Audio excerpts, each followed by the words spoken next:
Hey, we're here with Val Rahmani, who is the CEO of Damballa, and Damballa specializes in anti-botnet services. You guys monitor for the outbound communication that might be on a compromised machine to detect botnets. Is that right? Absolutely right. We look for that command and control when the malware tries to establish communication to its command center. Tell us about botnets. The problem with botnets has been around for quite a long time. Do you think awareness is growing around the issue? I think awareness is definitely growing, and I think more importantly, what's growing is the awareness that these things are not just about spam. These are about the theft of financial credentials, but also intellectual property. This is about something that can do real harm to a business. And I think people are beginning to understand it's becoming now a boardroom issue that, if my intellectual property is stolen and that puts me behind where I thought I was going to be, that's a really major issue to me. So the term risk management definitely plays into this. Absolutely. I think our customers are increasingly thinking of it as a part of a risk. Which of my assets may be compromised, what data is on those assets, why is somebody targeting those particular assets, and what are they potentially able to steal from them. So essentially, if an endpoint is compromised within an organization, and it could be used to basically siphon sensitive data out back to this command and control structure. Is that how it works? That's absolutely right. And different criminal operators will want different kinds of data. Some will want to steal passwords and steal financial data, but then that same botnet can be sold, that infected machine can be sold to a different criminal operator, tomorrow, and he may want something totally different. He may want to steal your research or your customer information, something very different. So what it's taking from you on a Monday may be different from what it's taking from you later in the week. And that's the real fear of these things, and the real challenge of them is you don't know who the criminal operator is because these things get sold. Sure. I'm sure no matter the size of the business, for the most part they'll say, oh no, we're not infected, but if you guys go in there, you found that a decent percentage of endpoints are actually infected with botnets. We run a lot of audits with a lot of customers, and we're finding every single environment we look at has compromises, and typically it's around 5 to 10% of the assets that we're finding are compromised. And this is in well-run, Fortune 1000 companies, people who take security very seriously. Do you get a lot of surprised looks when you determine that? Less than we used to, but yeah, we still get some. Some of these are companies who thought they were very well locked down, who are taking a lot of precautions, and frankly running a lot of different security products to try to protect themselves. Yeah, so how's that possible? I mean, surely, especially these Fortune 500s probably have the best of the best going.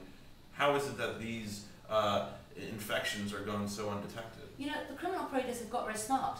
I mean, they are creating malware that's deliberately designed to evade antivirus systems and intrusion prevention systems. That's how they're created. In fact, if you go on the web now, you can see sites that will guarantee you that if you download their particular little malware kit, they will guarantee it can't be detected.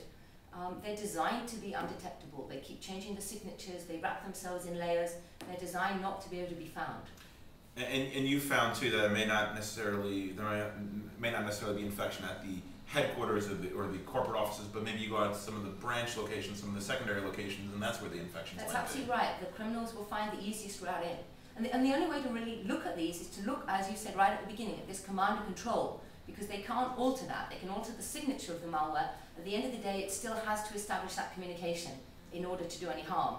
What we do is we find that as soon as it starts trying to make that communication. Mm-hmm. We talked a little bit about some of the risk management side of the botnet issue. Obviously, organizations see it as a business operations issue. They certainly don't want to lose their highly sensitive information out. That's going to affect their bottom line. What about from a liability perspective? I mean, if your organization is infected and the botnet that it's helping to create is being used to lob a DDoS or spam attack at someone else, is there a liability issue there for businesses? It's a really good question. Lawyers are starting to look at this now. If you knew that your trucks were being stolen out of your parking lot and being used for armed robbery or weekend, the minute you knew that, you would actually have to take action. So the lawyers are starting to look at this very seriously and saying, well, actually it's the same. If you know that your machines are infected and being used to create criminal activity, whether it's stealing data for somebody else or whether it's deliberately trying to cause a breach in some other organization or even some other nation, then theoretically you would be liable for that. Mm-hmm. And are we at the point with the way that this malware is foisted onto end user machines that we're way past the point of being able to train end users to avoid clicking on these links? I mean, this malware is going to get on these machines. I mean, yeah, would you say we're there? Sadly, we really are there. It used to be that if you trained users, as you say, you could prevent them from clicking on a site. Now, sometimes even if you click on the close the box, the little red thing in the corner, it'll still infect you. So the bad guys are getting very, very smart at putting this on. And I think the other thing, you talked about awareness, the other thing I think that's really changed is there used to be a sort of a taboo. You know, people didn't want to admit that they were still being infected because that was almost an insult to what they were doing in terms of their security. Actually, it truly isn't. I mean, the bad guys understand the best security systems out there and are deliberately designing stuff to evade them. So I think a lot of that taboo has gone. I think, you know, people now understand that they are going to be infected whatever happens, and it's not anything that's a criticism of the way they're running their organization.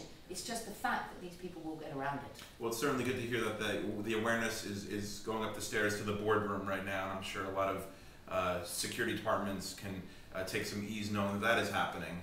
So we'll see if that trend continues at least, and that certainly will help you guys out. So thank you, Val, for being with us. Val Rahmani, who is the CEO of Damballa, which monitors the outbound communication of machines to avoid that they're not linking up to any command and control centers. Thank you for joining us. Thank you.